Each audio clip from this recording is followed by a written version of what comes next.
You know, there's been a lot of negativity lately on social media. Well, there's always a lot of negativity about government policies or housing markets or where things are heading in Ontario with regards to real estate. And there's this angry old fat guy on social media that seems focused on exposing what he describes as all the fuckery. No, not me. It's Ron Butler of Butler Mortgages. Now, if you're thinking, why are you calling him an old fat guy? Well, first, it takes one to know one. And second, it's how he has described himself regularly in the past. So enough on that. If you haven't seen his angry rants on social media, I'll warn you now. If you're easily offended by foul language, I suggest you avoid his posts. I actually appreciate what he's doing. I respect people that are to the point and are not afraid to call things out.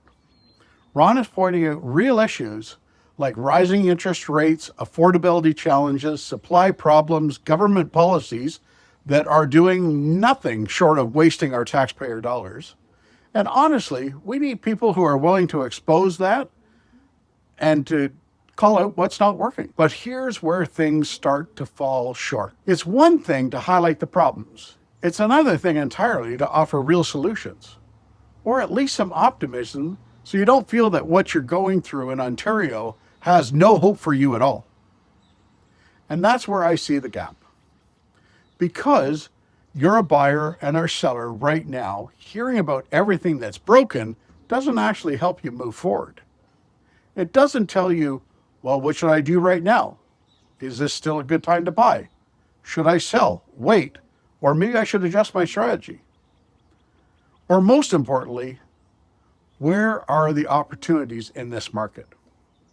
And the truth is, there are opportunities, even in a market that isn't ideal.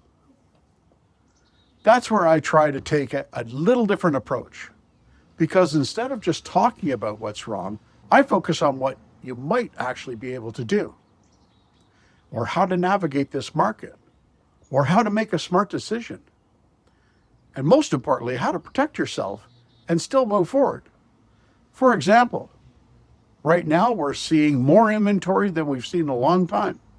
That means buyers have more time, more negotiating power, and more ability to include conditions, something we absolutely didn't see a few years ago. That's not a bad thing, that's an opportunity.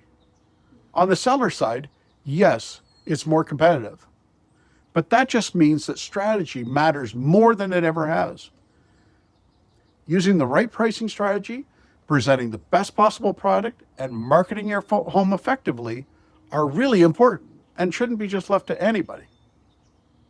Sellers who are not shortcutting these areas are still winning. So while it's easy to focus on the negatives, we also have to balance the conversation, because people just don't need awareness, they need direction.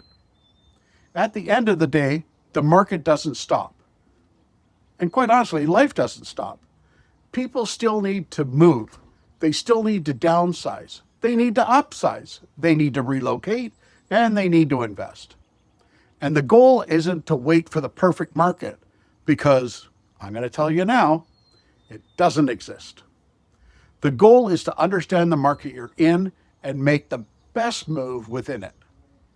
So if you're watching content out there, whether it's from politicians, media, or even real estate professionals like myself, always ask yourself, is this helping me move forward or just telling me what's wrong? Because you deserve more than just the headlines. You deserve a plan. So if you're looking for guidance in today's market, I invite you to reach out to me through purchaseproperties.ca. You can book a Zoom call, or we could just have a simple phone call with me. I would love to have an opportunity to understand what your personal goals are and provide you with some insight on how to achieve them. Again, if you found this video helpful, remember to like and subscribe and share this video. I look forward to seeing you next time.